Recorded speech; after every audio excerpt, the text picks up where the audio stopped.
ఓం నమో వెంకటేశాయ. అందరికీ నమస్కారం. ముందు మనం వీడియోలో తిరుమల వెంకటేశ్వర స్వామి గుడిలో ధ్వజస్తంభం పుచ్చిపోవడం, దాన్ని మళ్ళీ దండేలి అడవుల్లో నుంచి తెప్పిస్తారు కదా! దాని గురించి మాట్లాడుకుందాం. నెక్స్ట్ అసలు ఆ ధ్వజస్తంభాన్ని ఎలా పునఃప్రారంభించారు, ఎలా ప్రతిష్ఠించారు అనే దాని గురించి ఈ వీడియోలో తెలుసుకుందాం. మా ముందు వీడియో ఎవరైనా చూడకపోతే లింక్ అనేది డిస్క్రిప్షన్‌లో ఇస్తున్నాను. తప్పకుండా చూడండి. మీకు యూజ్‌ఫుల్ ఇన్ఫర్మేషన్ అనేదైతే దొరుకుతుంది. ఎవరైనా మా ఛానల్‌ని సబ్స్క్రైబ్ చేయకపోతే సబ్స్క్రైబ్ చేసి పక్కనే ఉన్న గంట సింబల్‌ని కొట్టండి. సో, ఇంకా ఫైనల్‌గా మనకి ధ్వజస్తంభానికి కావాల్సిన టేకుమాన్లయితే తిరుమల కొండకు చేరుకున్నాయి. అవంతా చూసి భక్తులు, అక్కడున్న అధికారులు అందరూ చాలా ఆనందపడ్డారనమాట.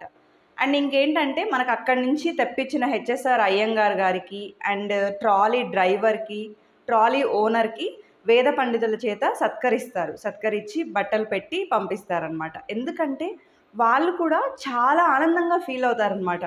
అంటే ఇంత గొప్ప గుడిలో మా చేతుల మీదుగా మేము తెచ్చాము టేకుమాన్. ఎందుకంటే ప్రతి గుడికి ధ్వజస్తంభం అనేది చాలా ఇంపార్టెంట్ కదా! అలాంటిది 2000 సంవత్సరాల చరిత్ర కలిగిన మన గుడిలో, తిరుమల గుడికి వాళ్ళు తీసుకొని రావడం అనేది మహాభాగ్యంగా ఫీల్ అవుతారు. సో, ఇంకా అది అయిపోతుంది. నెక్స్ట్ మెయిన్ కార్యక్రమం ఇంతటితో అయిపోలేదు కదా! నెక్స్ట్ మెయిన్ ఏంటంటే అంత పెద్ద 75 అడుగులున్న టేకుమాన్ని ఇప్పుడు గుడిలో ప్రతిష్ఠించాలి. సో, అసలు ఎలా చేయాలి, ఏంటి అనేసి అధికారులందరూ కూర్చొని ఒక డిస్కషన్ చేస్తారనమాట. ఏం చేసినా ఒక్కొక్కళ్ళు ఏం చెప్తారు అంటే, ఒక అధికారి ఏం చెప్తాడంటే, పైన ఉన్న మండపాన్ని పగలగొట్టే తీసుకెళ్ళాలి. ఇంక మనకు మార్గం లేదు. బికాజ్ ఎందుకంటే అంత పెద్ద టేకుమాన్ కదా అని అంటారు. కానీ అసలు ఇంత పురాతనమైన గుడి, మన చరిత్రను చాటే ఈ గుడికి ఇప్పుడు మండపాన్ని మనం పగలగొట్టాలి అంటే ఎవ్వరికీ మనసొప్పదు. అసలు పీవీఆర్‌కే ప్రసాద్ గారైతే ఏం చేయలేక అసలు ఎలా చేయాలి? దీన్ని ఎలా మళ్ళీ పునఃప్రారంభించాలి అని చాలా టెన్షన్ పడతారు. సో, అలా వద్దు, మండపాన్ని పగలగొట్టడం అయితే వద్దు అని అనుకుంటారు. సో, ఇంకొక అధికారి ఏం చెప్తాడు అంటే, మహాద్వారం గుండా తీసుకెళ్దాము క్రేన్‌ల సహాయంతో. గుడిలోకి తీసుకెళ్ళి ప్రతిష్ఠిద్దాము. కాకపోతే క్రేన్ మహాద్వారం నుండి వెళ్ళాలి అంటే, మహాద్వారాన్ని ప్లస్ పైనున్న గోపురాన్ని కూడా పగలగొట్టాలనమాట. సో, ఇవంతా కూడా అంటే ఆల్రెడీ ఉన్న మంచిగా ఉన్న గుడిని, గోపురాన్ని పగలగొట్టడం అంటే చాలా బాధాకరం కదా! సో, దీనికి ఎవ్వరికీ మనసొప్పలేదనమాట. సరే రేపొచ్చి ఆలోచిద్దాము, ఏం చేద్దాము అనేసి పీవీఆర్‌కే ప్రసాద్ గారు ఇంక డ్యూటీ అయ్యాక ఇంటికి బయలుదేరుతారు. అసలు వెళ్ళే మార్గంలో ఆయనకి ఆలోచన అంతా దీని గురించి. ఇంతమంది అధికారులు, ఇంతమంది ఇంజినీర్లు, పురోహితులు ఇంతమంది ఉండి కూడా ఈ కార్యక్రమం ఎలా చేయాలో కూడా మాకు అర్థం కావడం లేదు అనేసి దేవుడి మీదే భారం వేసి కొండంత బరువుని మనసులో పెట్టుకొని ఇంటికి వెళ్తారనమాట. సో, దాని గురించి ఆలోచించుకుంటూ నిద్రపోతారు. నెక్స్ట్ రోజు మళ్ళీ యాజ్ యూజువల్‌గా డ్యూటీకి కొండపైకి వెళ్తారు. సో, మళ్ళీ దీని గురించే చర్చ జరుగుతా ఉంటుందనమాట. చర్చ జరుగుతుంటే మధ్యలో ఒక అధికారి ఒక ఐడియా చెప్తారు. లైక్ ఏంటంటే ఇవేమీ పగలగొట్టకుండా ఇప్పుడు టేకుమాను మొదటి భాగం ఉంటుంది కదా! మనం ఏదైతే పైన పతాకం పైన పెట్టే భాగాన్ని ఏం చేస్తారు అంటే మహాద్వారం గుండా క్రేన్‌ల సహాయంతో ఆల్రెడీ అక్కడ పాప వినాశనం డ్యామ్ కడుతున్నారనమాట. సో, అక్కడ ఇంజినీర్ల సహాయం తీసుకొని టేకుమాన్ని మొదటి భాగాన్ని మహాద్వారం గుండా ఫస్ట్ తీసుకెళ్ళి కింద మనం పెట్టే భాగాన్ని కిందకే ఉంచి కొద్దిగా ఏటవాలుగా తీసుకెళ్ళాము అంటే ఖచ్చితంగా అంటే ఏది పగలగొట్టకుండా అక్కడ రంధ్రం అనేది ఉంటుందన్నమాట మనకి ధ్వజస్తంభాన్ని పైకి తీసుకెళ్ళడానికి. సో, ఆ రంధ్రం గుండా మొదటి భాగాన్ని పెట్టి తీసుకెళ్తే ఏటవాలుగా తీసుకెళ్తే చెయ్యొచ్చు అని చెప్తారు. సో, ఇంక అందరికీ చాలా హ్యాపీగా అనిపిస్తుందనమాట. అంటే ఒక మార్గం దొరికింది అనేసి. వెంటనే ఇంకా పాప వినాశనం దగ్గర డ్యామ్ దగ్గర వర్క్ చేసే ఇంజినీర్లని, కళాశీలని పిలిపిస్తారు. హెచ్‌సీఎల్ వాళ్ళు అక్కడ ఇంజినీరింగ్ వర్క్ అనేది చేస్తుంటారనమాట. సో, వాళ్ళందరినీ పిలిపిచ్చి ధ్వజస్తంభానికి సెలెక్ట్ చేసుకున్న టేకుమాన్ని తీసుకొని సన్నిధి వీధుల గుండా గొల్ల మండపం ద్వారా మహాద్వారం దగ్గరికి చేరుకుంటారనమాట. అదే అధికారి చెప్పినట్లు వీళ్ళు దాన్నే పాటిస్తూ అంటే ఫస్ట్ భాగాన్ని పతాక భాగాన్ని నేరుగా తీసుకెళ్తారనమాట. కొద్దిగా ఏటవాలుగా తీసుకెళ్ళి ఆ రంధ్రంలోకి పెట్టేసి స్ట్రెయిట్‌గా పెట్టేస్తారు.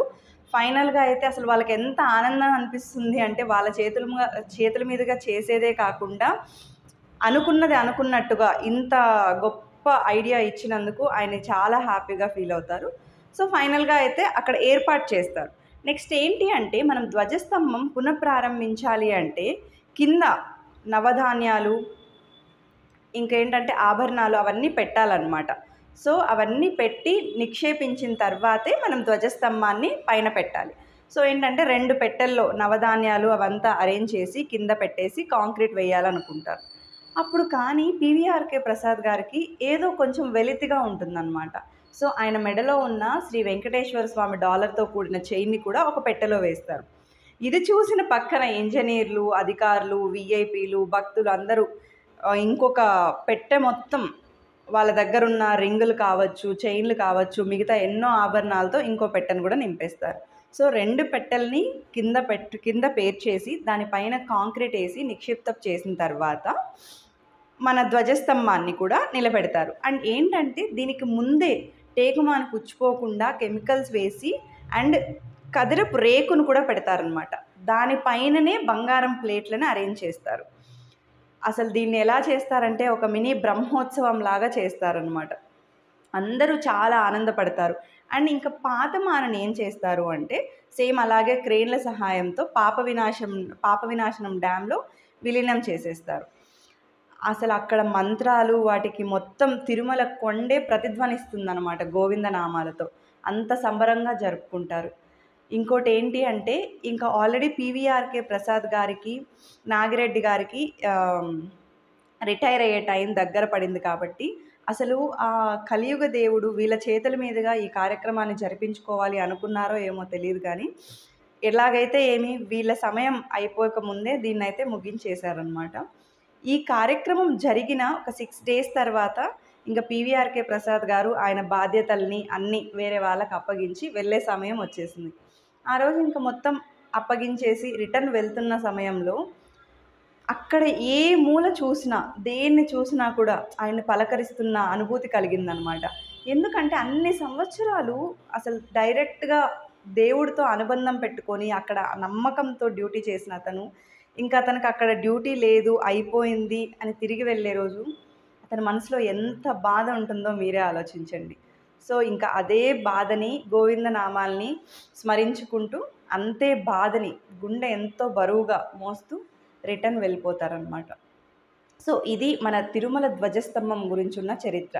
అండ్ ఇంకొకటి ఏంటి అంటే దీన్ని ఎన్నో సంవత్సరాల ముందు కాదు, 6వ నెల 10వ తేదీ 1982లో ఈ కార్యక్రమాన్ని ముగించారనమాట. ఇది అనమాట ధ్వజస్తంభం మాను గురించి బ్యాక్ సైడ్ ఉన్న హిస్టరీ మొత్తం.